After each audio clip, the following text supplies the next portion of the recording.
Shane Hewitt in the night shift. Chris Abel is here. He always brings the weird robots to the show. It's tech, more, and exciting things to get look forward to.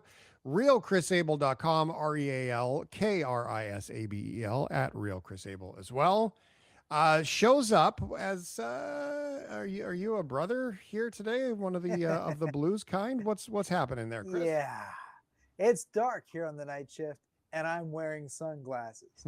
So if you're a big fan of the Blues Brothers, I've managed to get my hands on a pair of replica sunglasses belonging to Elwood Blues. And so I love combining that with my hat from the TV series App Central. If you're an App Central fan, you can now picture it together. I look pretty good as Elwood Blues. So, I mean, that's to get our positive beat here like we do on Tuesdays. I Yeah. thought this was a good way to break out the I hat. love it. Chris loves Yeah. costumes. He loves all of the things. He loves collectibles, and so Chris Hmm. always surprises me with something when he shows up. It's super fun. It does actually look good on you. Like it's not just like, hey, by the way, I'm wearing this. It's actually a really good fit for you. It's crazy. Yeah.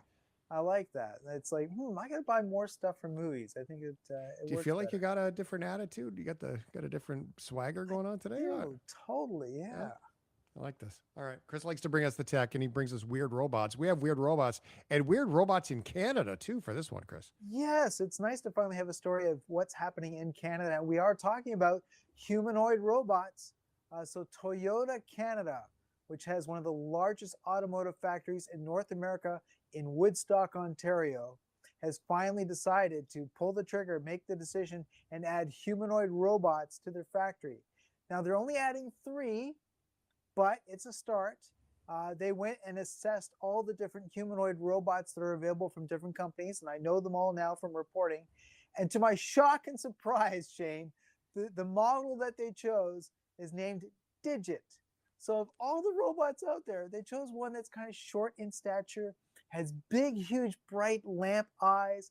It's friendly, it's cute, it's got a purple body. That is not the robot I expected to be chosen for an automotive company.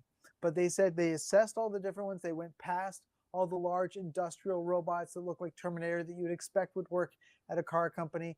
And they went with Digit because of his artificial intelligence.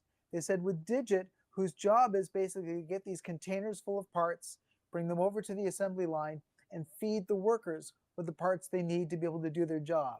And they said Digit, no matter what kind of container he comes over, has artificial intelligence that allows him to immediately identify, okay, this is a round container, it's not the square one I'm used to, but I can still make it work. That adaptability is what sold Toyota to add them to their factory. They've spent a year testing it out, so finally the robots have been added. We're going to see how well they work out. But yes, finally in Canada, we've got car companies starting to use humanoid robots. This is really cool and scary at the same time. I'm assuming they chose Digit. Digit's cute.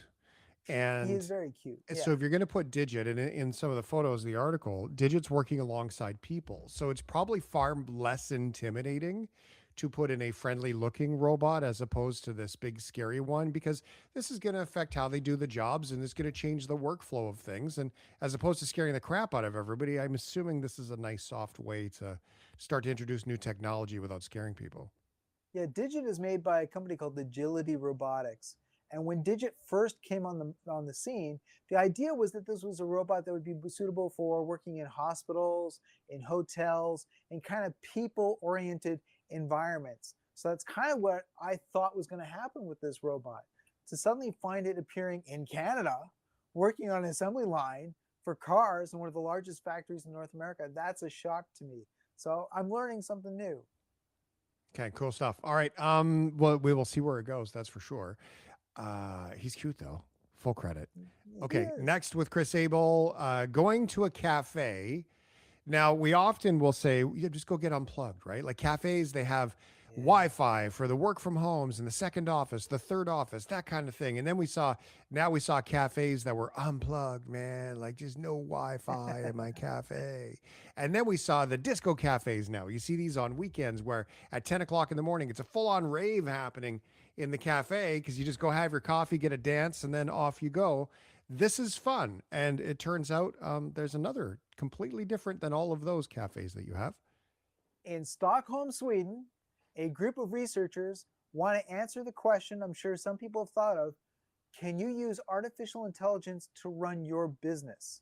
Could you start a business and just let AI run it, and all you do is collect the profits? So that's what they've decided to do. They are using Google's Gemini, surprising, the professional version of Gemini, which is available in their Pixel phones. And they basically said to Gemini, we want to set up a cafe.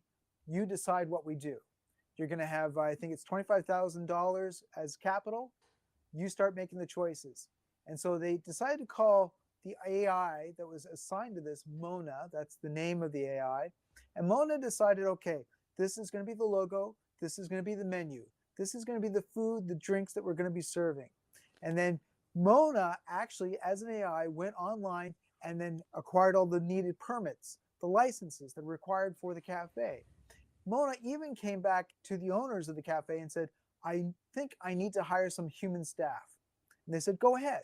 So Mona wrote up the job ads, then interviewed the applicants, and then hired humans to come in and act as waiters and servers and greeters and sort of maintain and clean up the cafe.